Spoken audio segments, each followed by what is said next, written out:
Coba dibaca Markus 4 ayat 23 sampai 24. Markus 4 ayat 23 sampai 24. Ada yang bisa bacakan?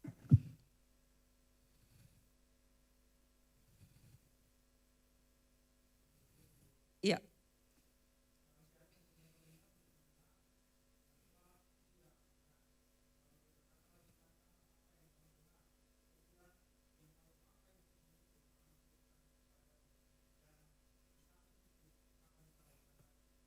Ya, ayat 22 sebelumnya ya, dikatakan gini, sebab tidak ada sesuatu yang tersembunyi yang tidak akan dinyatakan dan tidak ada sesuatu yang rahasia yang tidak akan tersingkap.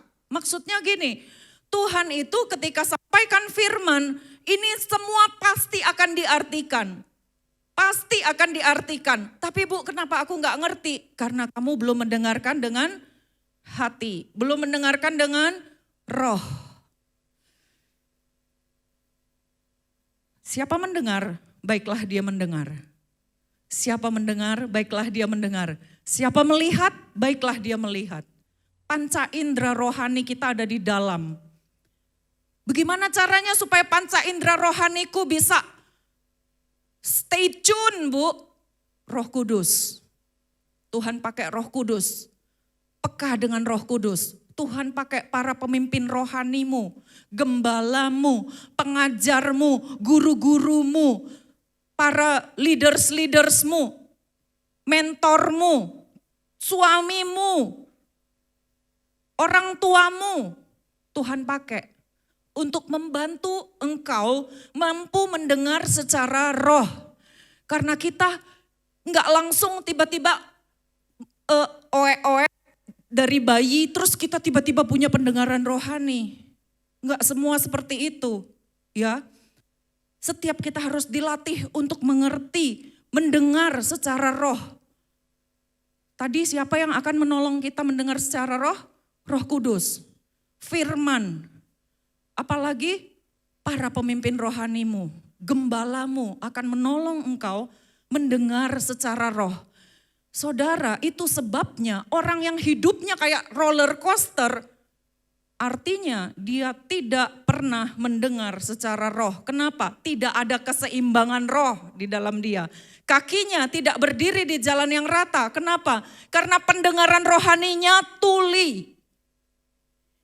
Karena apa? Karena dia gak mau dengerin Roh Kudus, gak mau dengerin firman, yang paling parah gak mau dengerin gembala, gak mau dengerin pengajar, gak mau dengerin para leaders yang Tuhan taruh untuk hidupnya. Gak mau dengerin orang tua, gak mau dengerin suami, gak mau dengerin. Karena suami jadi pemimpin ya di rumah tangga ya. Jadi pendengaran rohaninya itu enggak peka sehingga hidupnya enggak seimbang. Ngerti ya? Makanya dikit-dikit tersinggung, ditegur dikit sakit hati, orang ngomong apa langsung nangkepnya lain gitu, sakit hati. Akhirnya insecure, kenapa? Karena pendengaran rohaninya tuli, peka kalau bahasa Medan ya, budek kalau bahasa Betawi. Jadi ketika telinga kita yang jasmani ini gak bisa dengar, kita gak seimbang loh hidup kita. Kita ngelihat orang, kita jalan di tengah jalan, kita pikir kita aman. Karena kita gak dengar bahwa ternyata ada mobil, ada kendaraan ngebut. Keseimbangan itu ada pada telinga, pada mata. Coba ditutup mata, seimbang gak? Gak bisa.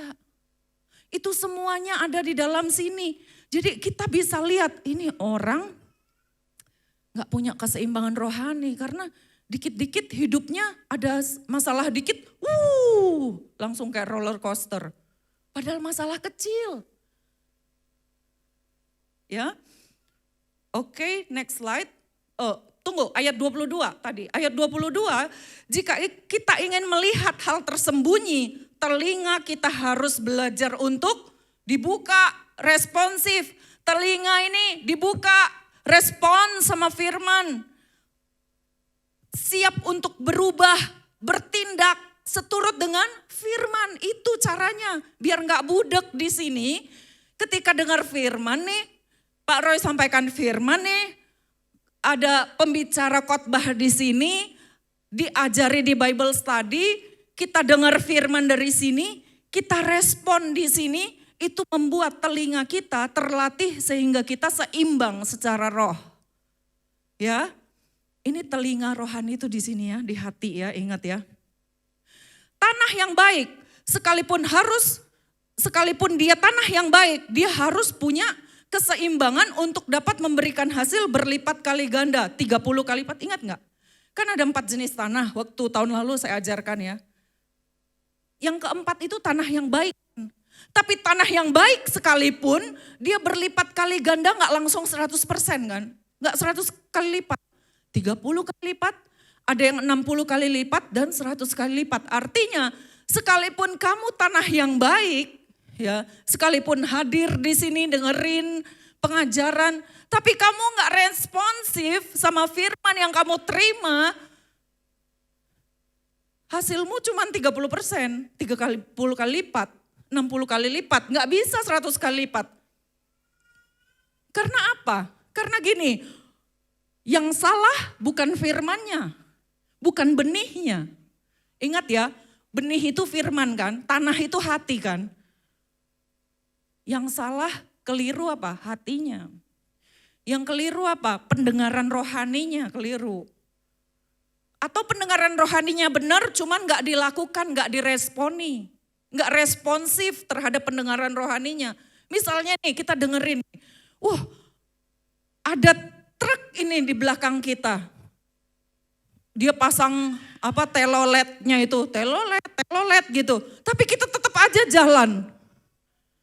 Nggak peduli dengan telolet, ya ditabrak saudara, ya kan? Jadi maksudnya ketika kita dengar firman, masuk ke sini, responi, itu dia. Supaya kamu hidupnya seimbang. Pendengaran rohanimu membuat keseimbangan rohani, amin. Next slide. Next slide itu poin B, poin F ya. Pendengaran rohani, respon hati sangat menentukan. Ada 4 jenis tanah, semua tergantung kepada pendengaran rohanimu dan responmu. Ya. Matius 4 ayat 24, jika kita hanya mau mendengar firman dengan subjek tertentu saja, maka kita akan berhenti bertumbuh. Tadi ayat 24, saya bacakan lagi, camkanlah apa yang kamu dengar. Ukuran yang kamu pakai untuk mengukur akan diukurkan kepadamu. Dan di samping itu akan ditambahkan lagi kepadamu. Jadi maksudnya gini. Apa? Saya tarik nafas dulu. Ketika kita mendengarkan firman, tentang uang. Tentang perpuluhan, males, gak cocok. Gak suka saya kalau diatur-atur masalah uang sama gereja. Tentang ini, tentang pernikahan. Suami istri, hubungan suami istri, saya gak suka. Kalau subjek ini saya gak suka. Kau pilih-pilih, kau mengukurkan gitu loh. Apa yang menjadi kesukaanmu aja. Oh, siapa yang khotbah? Oh itu, gak usah datang lah gereja, dia yang khotbah, Bu Imelda, males. Itu ya misalnya. Yang terjadi adalah ketika engkau pilih segala sesuatu baik subjek maupun persona, akhirnya kerugian ada di pihakmu. Kenapa? Kau akan berhenti bertumbuh. Karena sebenarnya apa yang disampaikan orang itu sedang engkau perlukan. Itu sebabnya Pak Roy sering bilang, kalau ada orang nyampaikan firman, walaupun saya gak setuju, saya diam. Nah itu firman, saya hormatin firman Tuhan. Itu prinsipnya Pak Roy seperti itu ya. Dan kita ngelihat banyak hal baik yang terjadi dari hal-hal seperti itu. Walaupun saya belajar saudara, gak cocok ya. Saya sebenarnya gak sepakat sama dia. Saya hormatin firman Tuhannya. Saya percaya sesuatu Tuhan sedang sampaikan sama saya coba dengerin, saya coba peka dengan telinga rohani saya. Apa nih yang sedang disampaikan Tuhan lewat orang ini? Siapapun dia. Gitu ya. Kita nggak usah buka 1 Korintus 3, nanti agak melebar dan saya nggak selesai. Tapi poin H, Matius 13 ayat 15 sampai 16, mendengarkan dengan telinga rohani membawa keseimbangan, tertib ilahi, pertobatan dan kesembuhan di dalam hidup kita. Matius 13 ayat 15, bisa buka dan tolong bacakan. Matius 13 ayat 15 sampai 16.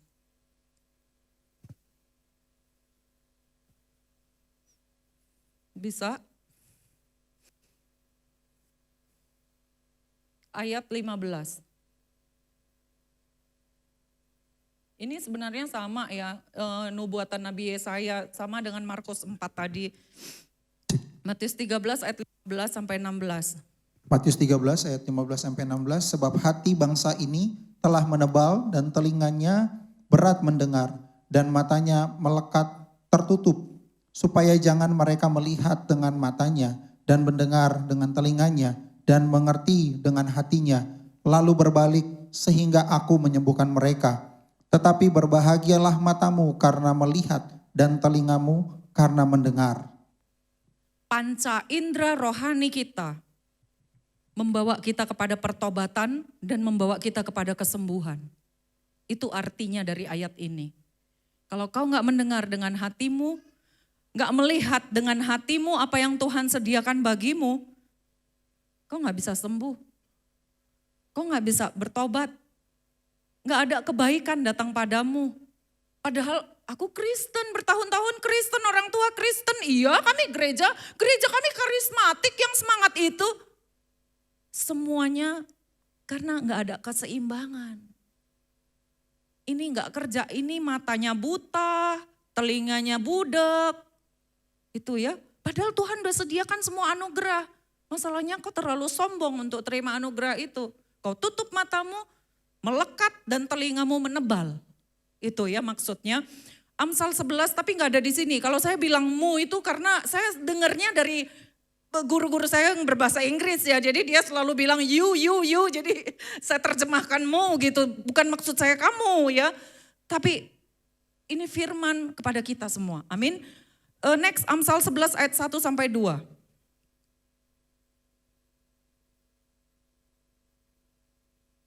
Amsal 11 ayat 1 sampai 2, neraca serong adalah kekejian bagi Tuhan, tetapi Ia berkenan akan batu timbangan yang tepat. Jikalau keangkuhan tiba, ya. tiba juga cemooh, tetapi hikmat ada pada orang yang rendah hati. Saudara, kenapa telinga rohanimu budek? Kenapa mata rohanimu tidak bisa melihat? Karena ada kesombongan. Kenapa hidupmu tidak seimbang? Cek. Kalau kata firman Tuhan, penyebabnya ada kesombongan. Engkau menjadi seorang yang angkuh dan pencemooh karena merasa paling pinter. Aduh, gembalanya ada ya, waktu itu saya menguburkan jemaat, terus mereka beliau ini memang berjemaat di kita, tetapi rata-rata keluarganya adalah dari gereja tradisi ya. Terus saya duduk di antara mereka di belakang, sedangkan ibu ini sedang dikubur seperti itu. Terus keluarganya nanya, mana gembalanya ini yang meninggal ini gitu kan, pakai bahasa Batak kan. Di mana gembalanya dia? Yang mana gembalanya dia? Itu yang kayak anak kecil itu di depan. Saya itu dengar, karena saya orang Batak saya ngerti saudara. Jadi saya ketawa, aduh suami gue dibilang kayak anak kecil. Muda kali gembalanya. Jadi saudara, mungkin karena mereka melihat, aduh masih muda. Tahu apa gitu. Ada kadang-kadang kita juga begitu ya. Saya bukan menuduh keluarga itu. Tapi kadang-kadang kita juga gitu. Alah, gembalanya masih kecil. Baru berapa tahun jadi gembala. Kadang gitu, alah Pak Roy, kalau dibandingkan sama pendeta ini lebih ngetop, populer sekarang. Udahlah gak usah dengerin Pak Roy. Nah, padahal apa yang sedang disampaikan oleh beliau ini berguna untuk kamu, kesembuhanmu, sedangkan telinga rohanimu udah kamu tutup untuk dia. Akhirnya kamu gak terima kesembuhan. Gak terima yang namanya pertobatan itu. Kerugian ada di pihak kita. Ya, keangkuhan adalah penyebab utama kehidupan yang tidak seimbang. Seakan-akan dia udah tahu semuanya. Untuk subjek perpuluhan, aduh gue udah paling tahu deh perpuluhan, udahlah itu kan karena Pak Roy mau minta duit sama jemaat, udah gak usah dengerin lah. Padahal Tuhan sedang memberkatimu dalam hal pemberitaan firman tentang perpuluhan. Jadi kau merasa udah paling tahu gitu ya. Keseimbangan, poin J, keseimbangan tidak sama dengan kompromi atau tidak percaya, melainkan menjaga telinga tetap terbuka kepada siapapun yang memberitakan kebenaran firman, tetap menghormati mereka sekalipun kita tidak sepakat dengan mereka. Ya, bukan berarti ada orang jemaat ini harus ditolong Bu di LGBT Bu, terus kita jadi LGBT juga sepakat sama LGBT. Enggak gitu saudara, ya dengarkan dia, rangkul dia, Tuhan gak pernah benci dia, yang Tuhan benci dosanya bukan dirinya, rangkul dia, tuntun dia, gak usah bantah-bantahan berantem ntar dia lari ke kumpulan LGBT-nya lagi, mendingan bawa ke sini, ajarin, bawa ke Bible study, ajarin kebenaran firman, gak perlu bertengkar, bukan berarti kita setuju sama gaya hidupnya yang LGBT. Gitu ya, next slide. Sekarang gini, tadi dibilang kakiku berdiri di tanah yang rata. Sekarang bait keduanya, aku mau memuji Tuhan dalam jemaah. Artinya apa? Keseimbangan kaki kita itu berdiri di tanah yang rata. Keseimbangan rohani kita harus kita bawa ke komunitas kita. Hubungan yang buruk, fellowship yang buruk sebagai tanda bahwa hidup kita tidak seimbang. Itu dia. Gereja-gereja yang berantem, gembala-gembala yang berantem tuh di pendeta-pendeta yang gontok-gontokan tuh. Di YouTube banyak kan? Hidupnya tidak seimbang. Karena dikatakan aku mau memuji Tuhan dalam jemaah. Jemaah yang dimaksudkan bukan cuma satu, tapi jamak, congregations. Artinya gini, itu poin D ya yang sedang saya jelaskan. Tidak ada gereja yang sempurna. Kita butuh gereja lain yang di dalam Kristus, yang berjalan seturut dengan firman Tuhan untuk saling melengkapi. Jadi jangan saling bantah, jangan saling tuduh, jangan saling intimidasi. Kita juga belum sempurna. Kita harus belajar saudara, saya belajar tuh dari gereja yang ini ya. Kemarin saya di GC juga bilang sih, mereka kok gak ekspresif gitu nyanyi ya, nyanyi nyembah Tuhan pada malu-malu gitu. Kamu kok gak ekspresif? Ekspresif dong. Bukan artinya dosa kalau gak ekspresif. Ada gereja-gereja tertentu, khususnya yang tradisional, pokoknya kalau kau bertepuk tangan kau sesat gitu. Ya, bukan begitu saudara. Kita harus ngerti kenapa kita ekspresif, kenapa kita tepuk tangan di hadapan Tuhan. Kalau kita dikasih hadiah sama orang tua kita pasti atau pasangan kita pasti wow ekspresif, wah senang banget.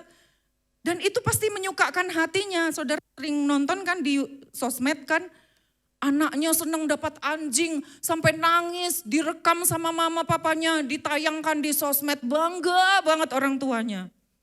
Nah kalau kita datang sama Tuhan gak kasih hadiah apa-apa Bu, ngapain aku ekspresif? Hey, hadiah yang dari Tuhan itu gak bisa kita beli dengan apapun juga. Dia bayar mahal dengan harganya. Orang tua kita, siapapun yang cinta kita, bahkan yang bilang aku mau mati demi kau Dek gitu. Itu darahnya yang tercurah gak bisa bayar dosa kita. Hadiah dari Tuhan Yesus itu nyawanya buat kita selamat. Itu hadiah paling besar yang ada di muka bumi ini dan di sorga. Kenapa kita gak ekspresif gitu?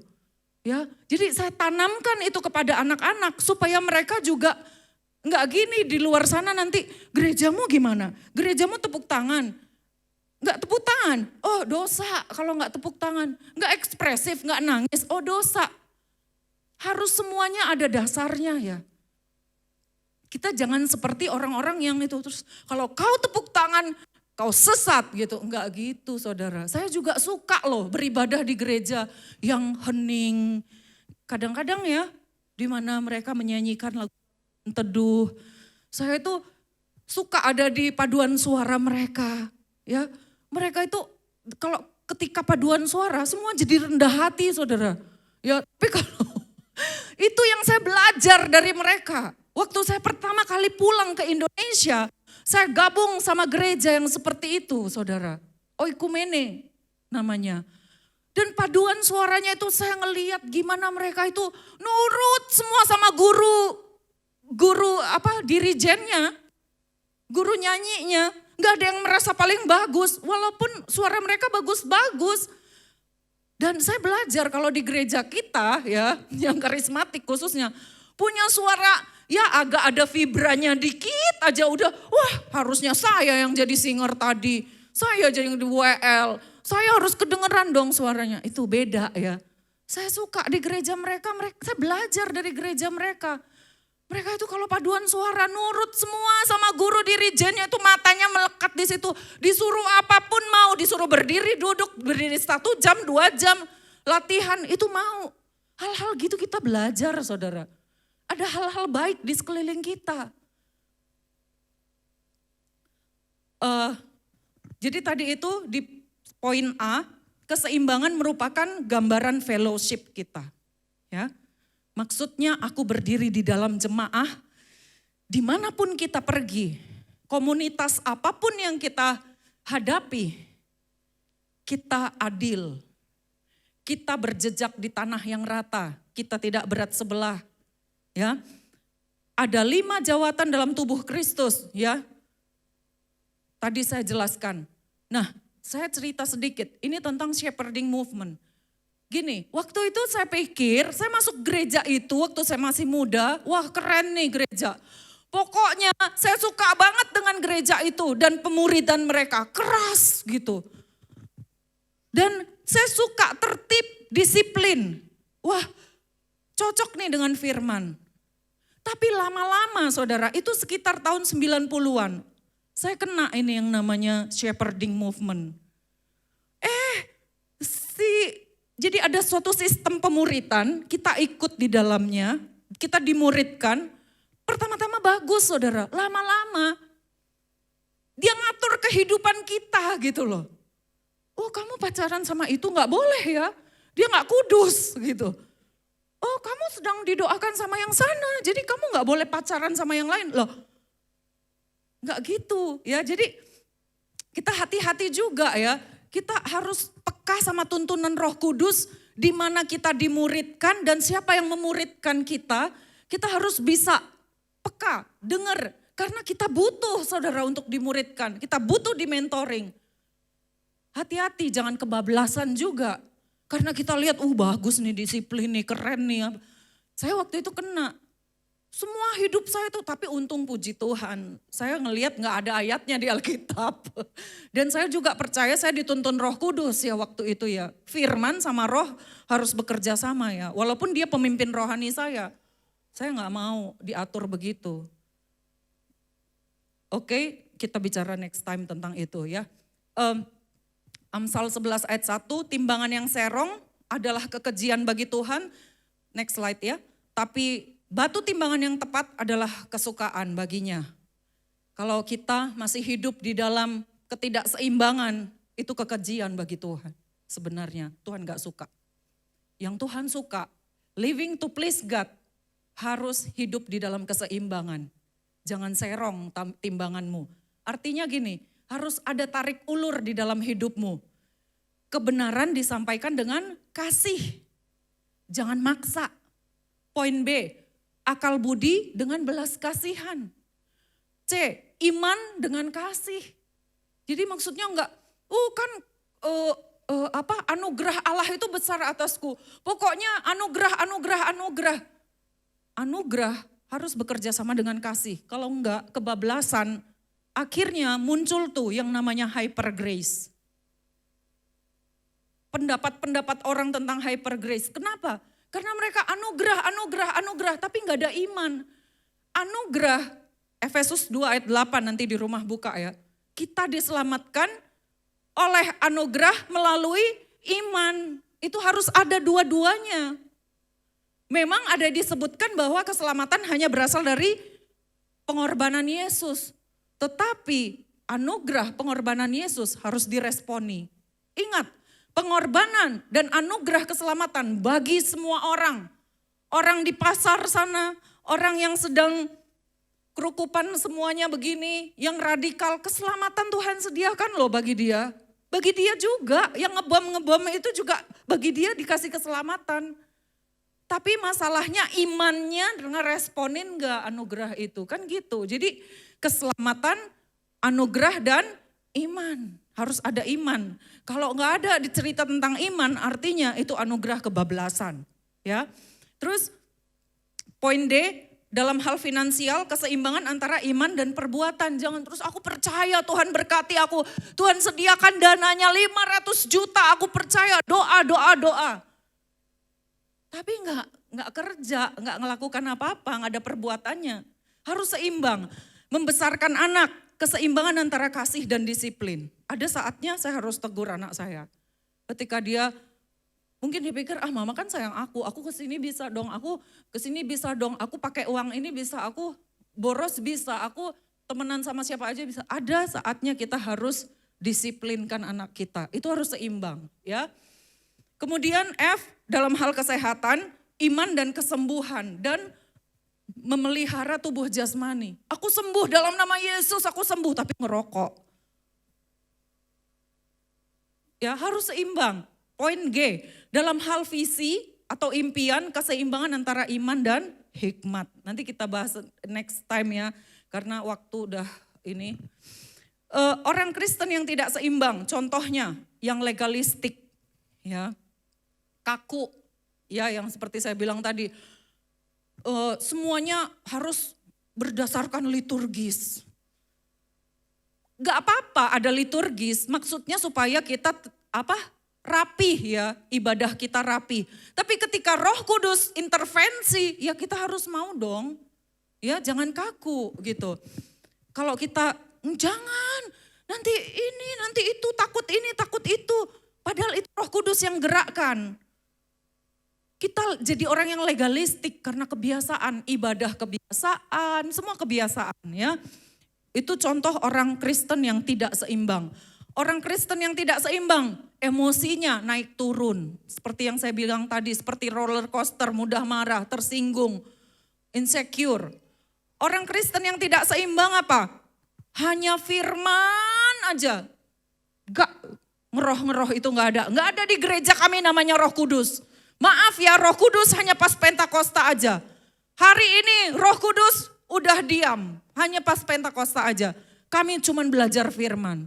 Itu orang Kristen yang tidak seimbang. Firman semata tanpa roh Anda akan mengering. Roh semata tanpa firman Anda akan meledak-ledak.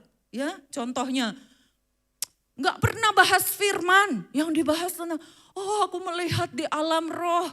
Saya dapat penglihatan Bu, saya ada di tim doa ya waktu itu ya, jadi selalu setiap pertemuan doa, kali ini saya lihat monyet Bu, waduh monyet apa arti? Pas masuk ke suatu tempat, saya ngelihat banyak ayam Bu, waduh apa ya ayamnya? Peternakan, gak ada di firman saudara, ya firman dengan roh harus seimbang. Firman aja nggak ngeroh, kamu kering. Karena Roh Kudus itu menyegarkan, dia bawa air, dia bawa api. Roh aja tanpa firman, kamu meledak-ledak, melayang-layang. Tapi ketika roh dan firman seimbang, yang terjadi apa? Pertumbuhan rohani. Kita tidak kekanak-kanakan lagi. Kita jadi Kristen yang dewasa. Contoh orang Kristen yang tidak seimbang adalah orang Kristen yang duniawi. Yang segala sesuatunya diukurkan dengan dunia. Gereja kalian berapa orang jemaatnya, kehadiran? Cuman 100 ya. Oh, nggak terlalu ini. Nggak, jadi semua bukti kesalehan itu diukurkan dengan hal-hal yang bisa dihitung. Berarti kalian kurang ini. Kalian belum terlalu rohani. Yang rohani tuh yang gereja yang 5.000 jemaatnya gitu. Yang rohani itu yang itu loh, dia diberkati kaya raya. Itu yang rohani. Jadi dia ukurkan berdasarkan segala sesuatu yang duniawi, dia ukurkan kerohanian orang berdasarkan hal yang duniawi. Itu orang Kristen yang duniawi. Itu orang-orang yang tidak seimbang hidupnya. Kalau mungkin kita saat ini ada dalam salah satu jenis orang itu, kita berubah. Amin, kita responi. Poin F, pengajaran yang tidak seimbang menjerumuskan orang-orang yang menerima penafsiran tentang anugerah Allah tapi tidak seimbang dengan iman. Yang menjerumuskan itu contohnya juga next slide, poin B, next slide, F, poin B. Gini, sekarang kan habis pandemi nih, terus masih belum balik ke gereja, ibadah di rumah aja. Allah tetap mengasihi saya, tidak peduli saya ke gereja apa enggak. Kebenarannya saudara, Anda ke gereja atau tidak, itu tidak mempengaruhi kasih Allah kepada Anda. Tetapi mempengaruhi kasih Anda kepada Allah dan kepada sesama. Dan ketika engkau terus-menerus begitu, tidak ada di dalam komunitas, merasa bahwa ke gereja gak ke gereja, udahlah nonton aja online. Gak ada interaksi dengan sesamamu, gak menimbulkan kasih. Lama-lama saudara mati rasa saudara, gak ada kasih. Percuma jadi orang Kristen karena dasar kekristenan adalah kasih. Memang Allah tetap mengasihimu, tapi kau yang gak bisa mengasihi Allah dan sesamamu. Terus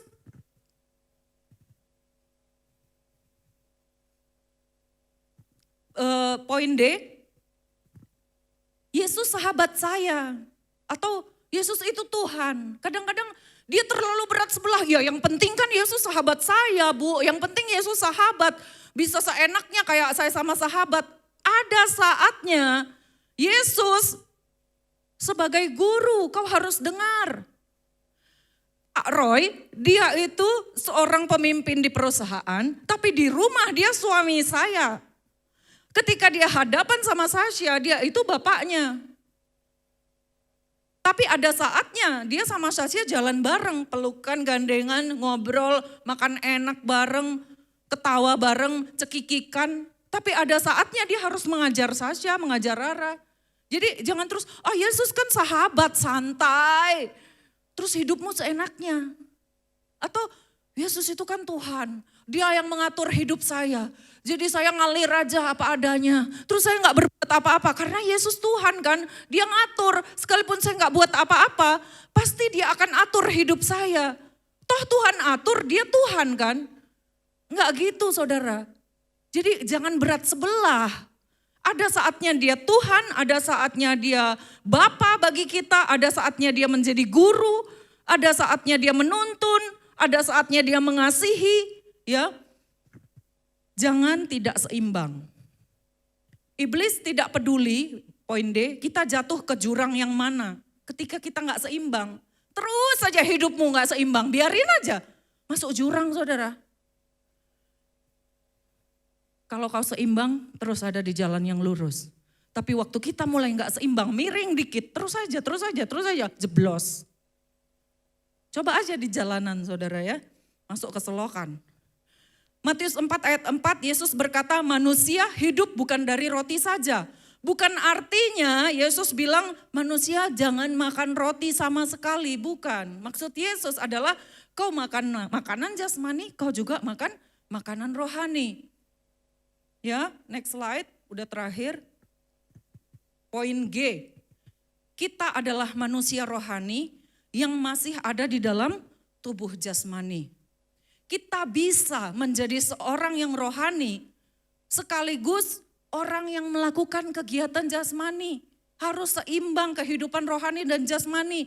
Contoh memiliki asuransi, menggunakan jasa bank, ada ya. tempat-tempat makan yang radikal banget ya. Jadi kita kalau masuk ke dalam kita nggak boleh bayar pakai kartu kredit. Kenapa? Karena buat mereka kartu kredit itu hutang dan hutang itu dosa. Sehingga kita harus bayar pakai uang cash. Ya. Padahal Tuhan juga sediakan semua fasilitas itu untuk kita pakai secara bijaksana, ya kan? Ada saatnya kita perlu loh jasa bank untuk nolongin kita. KPR emang dosa? Enggak dosa selama kita bisa bayar tiap bulan. Kecuali kalau kita nggak bisa bayar itu dosa, saudara. Ngutang namanya ya. Obat-obatan, jasa dokter. Ada orang yang gini, katanya dia khotbah, pokoknya oleh bilur-bilur Yesus semua sembuh. Tapi ke dokter juga. Ya ke dokter saudara, saya pernah cerita ya sama teman-teman ya. Anak saya itu jatuh di sekolah, dengkulnya bengkak. Saya bawa ke dokter, dokter suruh operasi. Buat saya gini, saya manfaatkan kedokteran, saya manfaatkan obat, tapi bukan itu segala-galanya buat saya. Di atas segala-galanya saya tanya Tuhan. Saya tanya Tuhan anak saya ini operasi enggak? Saya udah telepon Pak Roy, siapin asuransi untuk itu. Udah siap, kamar udah siap, hari Sabtu bisa masuk. Terus tiba-tiba Tuhan tuntun, coba telepon salah satu teman, diberitahukan namanya. Saya telepon saudara, dan orang ini bilang, ibu jangan dioperasi, itu mah bisa pakai. Jadi saudara ada teknik akupuntur, tadinya saya memang anti juga sama akupuntur, karena saya takut ada doa-doanya ya, ajian-ajiannya. Ternyata ini teknik kedokteran akupuntur ini sudah termasuk di dalam kedokteran medis yang modern sekarang ini dan diajarkan di kedokteran UI, dan ternyata ada dokter-dokter lulusan akupuntur. Saya baru tahu saudara. Nah waktu saya bawa ke sana cuman ditusuk-tusuk saudara. Dia tahu mana syaraf-syarafnya, cairannya gimana bisa keluar dari. Jadi karena kebenturan itu ada jaringan yang mengalami kerusakan, dan akhirnya tubuh ini mengirimkan banyak cairan ke sana, dan cairan itu terperangkap di situ. Makanya bengkak. Terus dokter ini nusuk-nusuk biar cairan itu lepas. Saya lihat, oh dia tanpa doa-doa, ajian-ajian, ya udah saya bawa. Ditusuk 2 kali datang saudara, beres sampai sekarang selesai, nggak perlu operasi. Jadi Tuhan bisa pakai, tapi intinya kita datang dulu sama Tuhan. Jangan apa-apa dengerin orang dulu, ke dokter dulu, obat dulu. Kemarin saya tiba-tiba, aku pusing, agak demam, saya pegang, saya ke bawah, saya bilang, oleh bilur-bilur Yesus kamu udah sembuh sih ya. Tapi kan ini ibadah, dia juga harus ikut ibadah. Ya saya turun ke bawah ke Hypermart beli Procold, kasih, ya kan? Bukan artinya saya dosa karena saya bergantung sama obat. Tapi kalau saat itu kita perlu, ya kita manfaatkan. Toh kita juga percaya oleh bilur-bilur Tuhan Yesus, kamu sembuh bukan karena obat ini. Tapi saya manfaatkan obat ini saat ini karena saya perlu. Supaya dia bisa tetap ibadah gitu ya. Ada yang harus berpuasa ya. Puasa terus. Itu nanti kita bicara tentang puasa. Terus yang poin B, pengetahuan tentang keseimbangan akan menolong banyak orang Kristen yang tulus namun tidak seimbang dari rasa kecewa dan sakit hati. Kita harus tahu banyak orang Kristen kecewa sama gereja, kecewa sama gembala, pemimpin rohani dan sesama orang Kristen lain karena sebenarnya hidupnya nggak seimbang. Ya. Salah satu contoh saya beritahu tentang seorang yang bilang gini, saya dapat katanya kita harus kasih semua sama Tuhan per gaji kita. Terus saya kasih, saya nggak punya apa-apa di rumah untuk bayar cicilan saya dikejar-kejar bank, hampir masuk penjara. Saudara, ketika seseorang menyampaikan pewahyuan yang dia dapatkan, tetap kita harus tanya Roh Kudus. Ya, dipimpin sama Roh Kudus. Kalau kita belum srek, datang ke gembala, datang ke pemimpin rohani, tanya sama mereka, bicara sama mereka. Ya, jadi akhirnya kita nggak perlu kecewa. Akhirnya dia apa? Karena beneran dia kasih semua gajinya, dia udah nggak punya apa-apa, nggak bisa bayar debt collector ini, dia dikejar-kejar. Akhirnya dia kecewa sama gereja. Yang ada apa? Keluar dari gereja, saudara. Ya, jadi itu yang ingin saya sampaikan. Terima kasih untuk apa yang sudah teman-teman yang sudah mendengarkan. Saya percaya ini bukan semuanya. Ini baru bagian satu tentang keseimbangan. Kakiku berdiri di tanah yang rata dan aku mau memuji Tuhan di dalam jemaah. Itu yang harus terjadi di dalam diri kita. Ketika kita tidak seimbang, kerajaan Allah tidak bisa dibangun di dalam kita. Ya. Tuhan Yesus memberkati, kita sama-sama berdoa. Bapa, terima kasih untuk firman yang sudah kami dengarkan. Kami mau belajar, kami mau punya keseimbangan, kami mau punya pendengaran rohani dan penglihatan rohani yang baik. Yang membawa kami kepada keseimbangan supaya kerajaan Allah boleh didirikan di dalam hidup kami dan orang boleh melihat kerajaan Allah dan kemuliaan Allah melalui hidup kami. Terima kasih Tuhan, di dalam nama Tuhan Yesus, biar Engkau yang pimpin sesi tanya jawab selanjutnya. Dan Engkau yang sendiri Roh Kudus yang menuntun kami semua ketika kami bertanya, ketika kami menjawab, semua itu berguna bagi kami, membawa kami kepada pertumbuhan rohani. Di dalam nama Tuhan Yesus kami berdoa, sama-sama kita katakan amin.